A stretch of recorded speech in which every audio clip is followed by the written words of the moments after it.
Baik anak-anak, alhamdulillah hari ini sama Allah kita diizinkan untuk ketemu lagi dalam pembelajaran kimia dan kita akan melanjutkan pembahasan kita tetap di bab stoikiometri. Namun untuk pertemuan hari ini kita akan masuk di subbab selanjutnya yaitu di subbab masalah kadar zat. Setelah kita mempelajari ada persamaan reaksi, ada konsep mol, kemudian stoikiometri 1, prinsip pembatas dan sebagainya, kemudian ada rumus molekul dan rumus empiris. Sekarang kita akan belajar masalah kadar zat. Mengapa ini perlu dipelajari di kimia kelas 10? Karena kita dalam kehidupan sehari-hari akan menjumpai banyak hal terkait dengan kadar zat ini.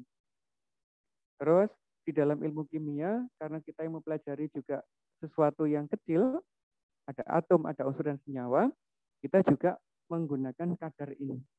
Misalnya, kalau anak-anak suka minum kopi, di dalam kopi itu salah satunya ada zat yang disebut sebagai kafein. Pernah dengar ya istilah kafein ya? Nah, kira-kira di dalam satu gelas kopi yang kita minum itu, kafeinnya ada berapa persen? Ada berapa banyak? Ada berapa gram? Terus kalau kopi yang kita buat 200 ml dan 300 ml, apakah kadar kafeinnya berubah atau tetap? Nah, itu sangat perlu kita pelajari di ilmu kimia ini. Kalau yang mau jadi dokter juga sama.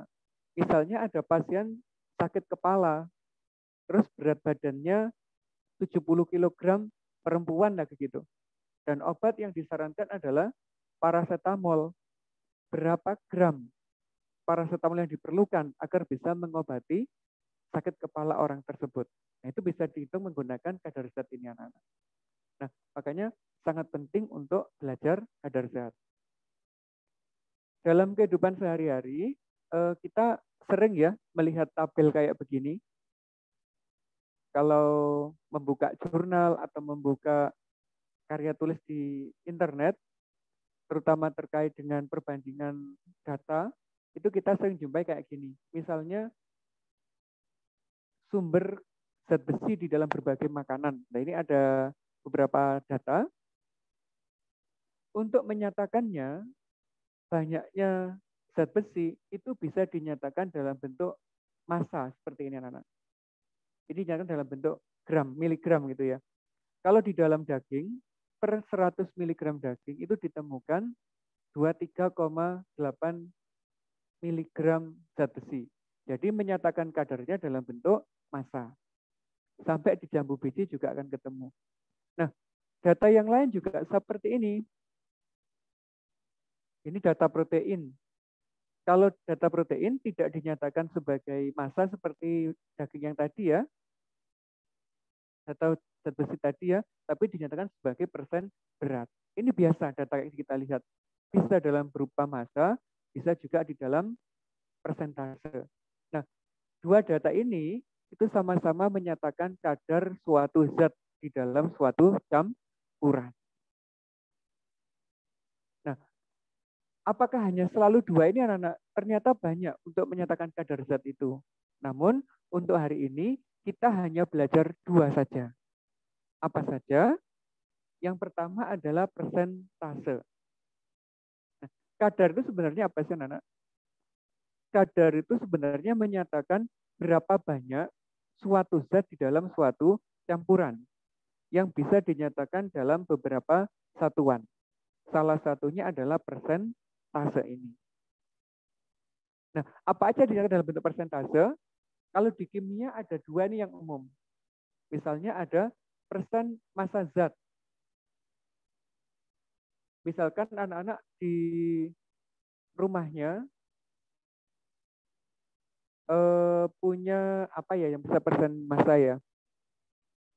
Yang paling mudah. Kalau persen massa.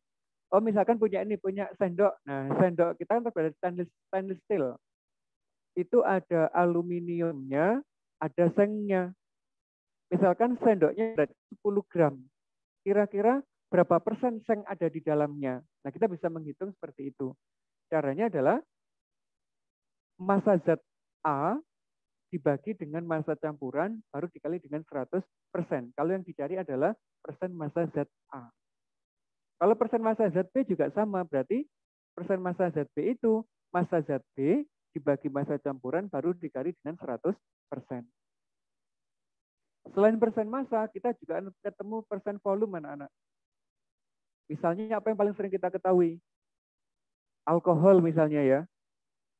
Alkohol 70% yang biasanya ada di rumah itu menyatakan apa gitu. Kalau ada alkohol 70%, berarti alkoholnya itu sebanyak 70 bagian, sedangkan 30 bagiannya adalah air. Misalkan 100 mili alkohol itu, berarti yang 70 mili adalah alkoholnya, yang 30 mili adalah airnya. Mencarinya seperti ini. Berarti volume ZA dibagi dengan volume campuran baru dikali dengan 100%. Ini yang umum sekali kita gunakan dalam kehidupan sehari-hari. Kalau di kimia anak-anak, ada pengembangannya. Tidak hanya ini ya. Misalkan ada senyawa, rumusnya AB. Dengan jumlah atom A-nya sebanyak M, dan atom B-nya sebanyak N, ada 3 cara menyatakannya. Yang pertama adalah persentase. Kalau ditanyakan berapa persen A di dalam senyawa itu, yang digunakan adalah M. M itu maksudnya banyaknya atom A ini ya. Karena AM. Banyaknya atom A dikali dengan AR atom A dibagi dengan MR senyawanya dikali dengan persentase senyawanya. Itu baru ketemu persentase unsur A. Kalau dicari massa bagaimana? Ini juga sama, kita bisa mencari massanya. Ini kan ada A dan B. Berapa massanya B? Itu bisa kita hitung dengan cara yang serupa dengan yang di atas, yaitu banyaknya atom B dikali dengan AR-nya atom B, dikali dengan MR-nya senyawa itu, dikali dengan massa senyawa. Kalau dalam bentuk campuran, identik dengan yang atas tadi, dengan yang ini. Banyaknya zat, dibagi campuran, baru dikali dengan 100%. Itu untuk menyatakan persentase. Biar kita paham, kita ngambil contohnya. Ini contohnya. Ada urea, rumus kimianya adalah CONH2 2 kali. Terus pertanyaannya, berapa kadar atom C dan N di dalam urea itu? Jika diketahui AR-nya H adalah 1, C12, O16, dan N14. Untuk mencari kadar unsur, langkah pertama yang kita cari adalah menghitung MR-nya dulu, anak-anak. Menghitung MR dari senyawa urea ini. C-nya ada 1, berarti 12. Oksigennya ada 1, berarti ada 16. Nitrogennya ada 2. 1 kali 2 ya. Berarti menjadi 28, karena 2 kali 14. Mister, ya. Irfan belum di ACC katanya. Oh, Irfan sudah bisa. Oke, sebentar. Oke, sudah. Tak lanjut ya. Nah, tak lanjut lagi. Untuk mencari persentase, langkah pertama adalah mencari MR-nya dulu. Mencari MR insya Allah nggak ada masalah. Tinggal menjumlahkan berat masing-masing atom. C-nya 1 berarti 12. O-nya 1 berarti 16. Nitrogennya 2, berarti 2 kali 14 menjadi 28. Nitrogennya ada 4. 4 kali 1 berarti totalnya menjadi 4. Kalau dihitung ketemunya 60. Kalau yang ditanyakan adalah kadar atom karbon, kayak tadi, jumlah atom karbon dikali AR atom karbon dibagi MR senyawa baru dikali dengan 100%. 1 kali 12 dibagi 60 dari MR-nya tadi dikali dengan 100%. Ketemulah 20%. Jadi kadar karbonnya ketemunya 20%. Bagaimana dengan kadar atom nitrogennya? Nitrogennya ada 2. Berarti 2 kali 14 dibagi 60 baru dikali dengan 100%. Ketemunya adalah 46,67%. Gampang anak-anak ya? Apakah ada pertanyaan terkait dengan contoh ini dulu? Ada? Silakan kalau ada pertanyaan, biar kalau nanti ngerjakan tugasnya, anak-anak bisa cepat. Kalau paham konsepnya bisa sangat cepat. Gitu. Nggak ada ya? Kalau tidak ada, tak lanjut. Yang kedua, menyatakan di kimia paling banyak digunakan adalah molaritas. Ini juga kadar zat. Sebenarnya masih ada dua lagi, tapi itu dikembangkan di kelas 12. Nggak saya sampaikan sekarang ya. Nah, apa molaritas itu? Nah, ini sudah sempat kita singgung waktu belajar konsep mol dan larutan elektrolit. Jadi tinggal mengulang aja sedikit gitu ya. Molaritas itu adalah menyatakan banyaknya mol zat terlarut di dalam 1 liter larutan. Mol per volume. Bisa juga dikembangkan gini rumusnya, mol itu adalah massa per mR-nya dikali dengan 1000 per volume larutan dalam satuan mililiter. Ini pengembangan rumus dari yang ini. Sama, Nana, artinya sama. Kemudian, apakah ada hubungan antara molaritas dan persentase? Ini yang paling penting untuk kelas 10. Ternyata persentase dan molaritas itu ada hubungannya, Nana. Hubungannya seperti ini. Besarnya molaritas itu sama dengan persen, ini untuk larutan ya, karena molaritas adanya di larutan. Molaritas larutan itu sama dengan persentase dikali rho, ini massa jenis larutan, dikali 10, 10 into 8, tetapan hasil perhitungan secara matematik dibagi dengan MR. Saya ulangi ya, molaritas persen dikali massa jenis dikali 10 dibagi dengan MR. Begitu. Ini hubungannya. Akan kita gunakan di dalam beberapa soal ke depan. Nah, contohnya seperti ini anak-anak. Contoh yang pertama. Molaritas dari 4 gram NaOH yang dilarutkan dalam 2 liter air adalah, nah ini persis sama dengan waktu kita belajar konsep mol dulu ya, tinggal mengulang aja. Langkah pertama kita hitung MR-nya dulu. Na23, O16, H itu 1, berarti ketemunya MR-nya adalah 40. Tinggal dimasukkan ke rumusnya. Massa dibagi MR dikali 1000 per volume dalam satuan mililiter. Harus dikonversi mililiter. 4 dari massa ini, 40 dari sini, 1000 dari tetapannya tadi ya, dari satuan konversi. Yang 2000 ini dari 2 liter dijadikan mililiter. Ketemunya 0,05 mol per liter atau 0,05 M. Nah ini insya Allah mudah karena sama dengan waktu kita belajar konsep mol. Nah yang kedua sekarang, ini contohnya.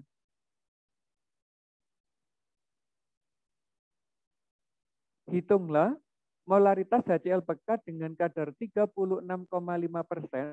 dan massa jenisnya 1 gram per mililiter. Jika diketahui ARH1Cl adalah 35,5. Ini baru anak-anak ya, karena sebelumnya belum sempat kita bahas yang model begini. Nah, bagaimana cara menghitungnya? Nah, menghitungnya pakai ini. Langkah pertama kita hitung MR-nya HCl dulu. H itu 1, Cl 35,5, jadi ketemunya 36,5.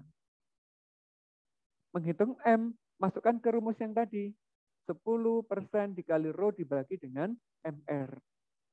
Masukkan angkanya, persennya 36,5 dari sini, rho-nya 1 dari sini, MR-nya 36,5. Sehingga ketemunya adalah 10 M. Nah, cara menghitung ini akan dipakai di kelas 11. Ini di kelas 10 dan di kelas 11. Jadi dasarnya saya sampaikan sekarang. Apakah ada pertanyaan? Mister, boleh lihat slide sebelumnya, tak, Mister? Ini ya, Mas? Iya. Oke. Ada yang ditanyakan dari slide ini? Enggak. Enggak, oh. Baik, baik. Coba dari 2 contoh ini apakah ada pertanyaan? Silakan kalau ada pertanyaan. Tanya sing wangel gitu loh, Rek, biar aku bisa mikir, Rek.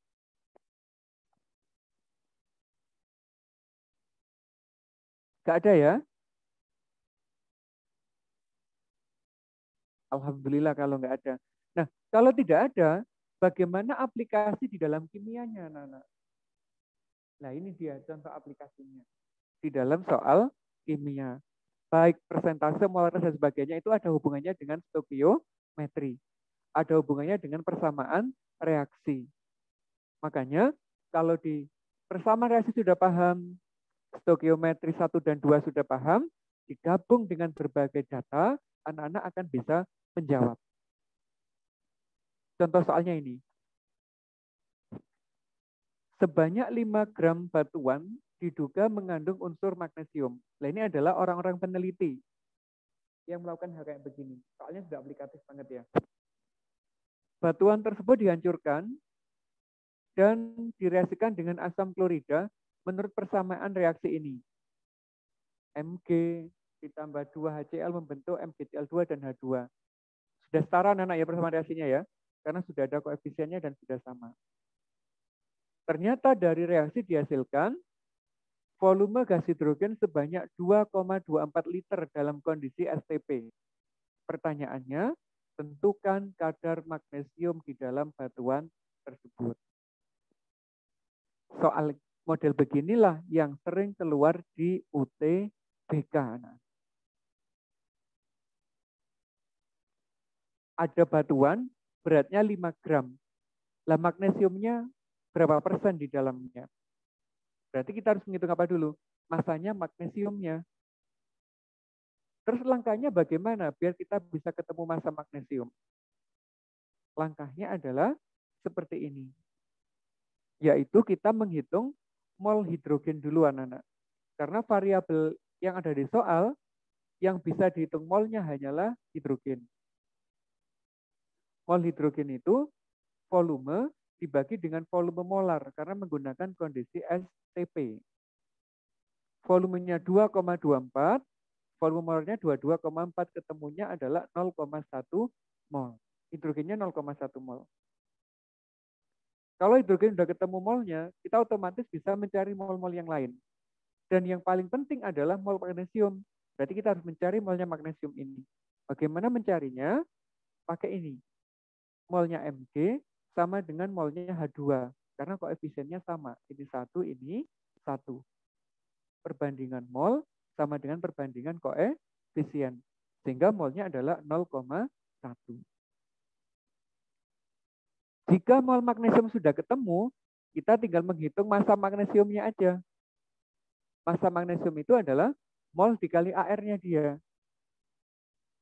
Molnya 0,1, AR-nya adalah 24, ketemunya 2,4 gram.